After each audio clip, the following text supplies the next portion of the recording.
বৃষ্টির দিনে বানিয়ে ফেললাম মজাদার পোয়া পিঠা কিংবা পাকান পিঠা যেটাই বলেন।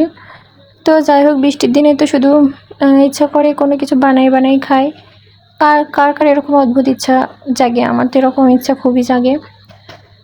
তো যাই হোক, আসসালামু আলাইকুম এভরিওয়ান, সবাই কেমন আছেন? আশা করি সবাই খুব ভালো আছেন। তো এই তো দেখতে পাচ্ছেন আজকে আমি পোয়া পিঠা বানাবো আর কি কয়েকটা। তো এই জন্য আর কি দেখতে পাচ্ছেন যে বোলের মধ্যে চাউলের গুঁড়া নিলাম 1.5 কাপ, আর 1/2 কাপ নিলাম ময়দা। তার মধ্যে পরিমাণ মতো চিনি, লবণ দিয়ে এটা মিক্স করব সুন্দর করে। তো মিক্স করে কিছুক্ষণ উষ্ণ গরম পানিতে এটা মাখাতে হবে। তারপরে কিছুক্ষণ ঢেকে রেখে দিব আধা ঘন্টা মতো, কারণ আমি শুকনো গুঁড়া দিয়ে করছি, তো এই জন্য আধা ঘন্টা ঢেকে রেখে দিব। আধা ঘন্টা পর ফিরে আসছি, তারপরে আবার একটু নাড়বো 2 মিনিট 3 মিনিট সুন্দর করে আবার একটু নাড়তে হবে। তো এই তো নাড়ার পরে দেখতে পাচ্ছেন আমার ঘনত্বটা এরকম হয়েছে। তো এবার পিঠাটা ভাজার পালা। তো আমি কড়াইটা একটু তাতিয়ে নিয়ে কড়াইয়ের মধ্যে তেল দিয়ে দিয়েছি। তেল দিয়ে পিঠাটা দিলাম বিসমিল্লাহ বলে। কিন্তু আমার দুর্ভাগ্য যে এবারকার পিঠা আমার একটু ভালো হয় নাই। দেখতেই পাচ্ছেন একটা পিঠাও ঠিকমতো আমার ফোলে নাই।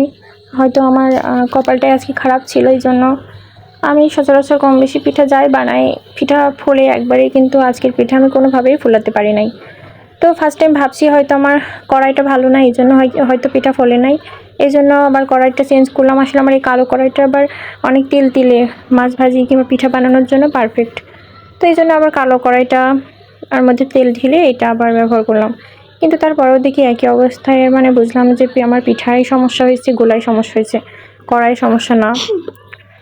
তো এই তো যাই হোক, এমনি পিঠাগুলো সব বানিয়ে ফেললাম। তবে খেতে অনেক মজা হয়েছিল। আর আমার জামাই তো কখনো এরকম তেলের পিঠা ভাজা পিঠা খায় না, কিন্তু আজকে সে অনেকগুলাই খেয়েছে। খেয়ে বলতেছে যে পিঠাগুলো খেতে বেশ ভালো লাগতেছে। তো যাই হোক, পিঠা যেমনই হোক, কেউ যদি প্রশংসা করে তাহলে কিন্তু সেই কাজটা সার্থক মনে হয়। তো এই তো আমার পিঠা বানানো শেষ। লাস্টে ছোট্ট একটা পিঠা হয়েছে। আর এই তো পিঠাগুলো দেখতে পাচ্ছেন, দেখতে কিন্তু খারাপ লাগতেছে না, খুবই সুন্দর দেখাচ্ছে। তো একটা পিঠা আমি ভেঙেও দেখালাম, এর মধ্যে কোনো সমস্যা নাই, খুব সুন্দর সেদ্ধ হয়েছে। তো এই তো আজকের ভিডিও পর্যন্তই। সবাই ভালো থাকবেন, সুস্থ থাকবেন। আল্লাহ হাফেজ।